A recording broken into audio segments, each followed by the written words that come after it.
আসসালামু আলাইকুম ওয়া রাহমাতুল্লাহি ওয়া বারাকাতুহু। প্রিয় বন্ধুগণ, কাছে এবং দূরে, দেশে এবং দেশের বাইরে থেকে যারা ভিডিওটি দেখছেন সকলকে আন্তরিক মোবারকবাদ জানাই।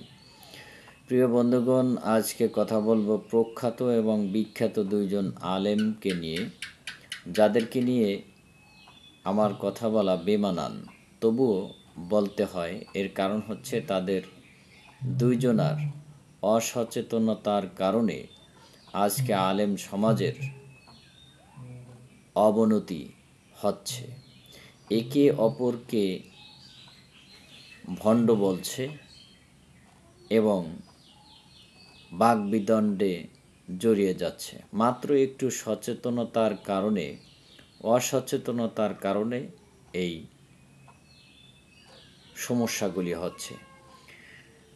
একটু কথার ভিতরে ঘোরপ্যাচ হওয়ার কারণে আপনারা যেই টক্কর দুজনে দিচ্ছেন, এই টক্করে সাধারণ জনগণ ক্ষতিগ্রস্ত হচ্ছে, সেই সাথে উপকৃত হচ্ছে একটি মহল, যারা সর্বদাই আল্লাহর কাছে চাইতে থাকে যে আলেম সমাজ যাতে ধ্বংস হয়ে যায়, একত্রিত হতে না পারে। এই আলেম সমাজ যাতে কখনোই একত্রিত হতে না পারে, এটা একটি মহল কিন্তু চায়। যেই মহল চায় তারা কিন্তু ক্ষমতালোভী।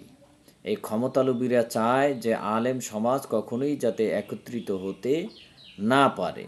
তারা কিন্তু বিভিন্ন জায়গায় বিভিন্ন পন্থায় শয়তানের মতো, শয়তান যেমন বিভিন্ন সূরাতে মানুষকে ধোঁকা দেয়, এই মহলটি কিন্তু বিভিন্ন সূরাতে বিভিন্ন আকারে এই আলেমের ভিতরে, আলেম সমাজের ভিতরে গ্যাঞ্জাম ফ্যাসাদ সৃষ্টি করার একটা ষড়যন্ত্রে লিপ্ত থাকে।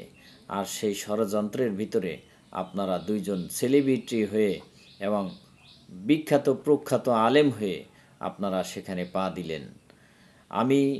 শুধু আমি নয়, বাংলাদেশের আকাশ বাতাস মুখরিত হয়ে গিয়েছিল চরমোনাইয়ের শায়েখ রেজাউল করিম সাহেব এবং তার ভাই ফয়জুল করিম সাহেব, এদের ডাকে সারা বাংলার সমস্ত আলেম একত্রিত হয়েছিল এবং সকলেই একই রকম আওয়াজ তুলেছিল। তখন কিন্তু আকাশ বাতাস মুখরিত হয়েছিল এবং সকলেই খুশি হয়েছিল। সকল মানুষ একটা ভরসা পেয়েছিল যে আলেম সমাজ এক হয়েছে। এটা এই বাংলাদেশের জন্য একটা গর্বিত ব্যাপার।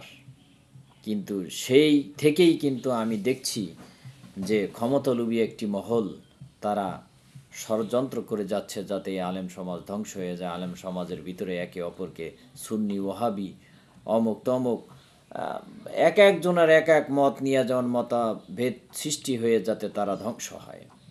তো ভাই, মাযহাব তো আছে, মাযহাবের চার প্রকারের চারোটাই তো ঠিক।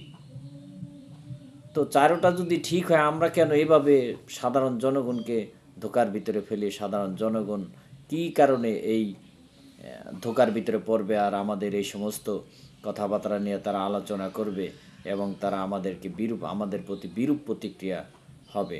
আমি বলছি, আপনারা এই মামলা মোকদ্দমা এবং এই সমস্ত কাদা ছড়াছড়ি এগুলি থেকে ফিরে আসুন, এগুলি পরিহার করুন এবং জনগণেরকে দুজন এক জায়গায় বসে দুইজন ব্যক্তি একত্রিত হয়ে আপনারা বলুন যে না, আমাদের ভিতরে কোনো সমস্যা নেই।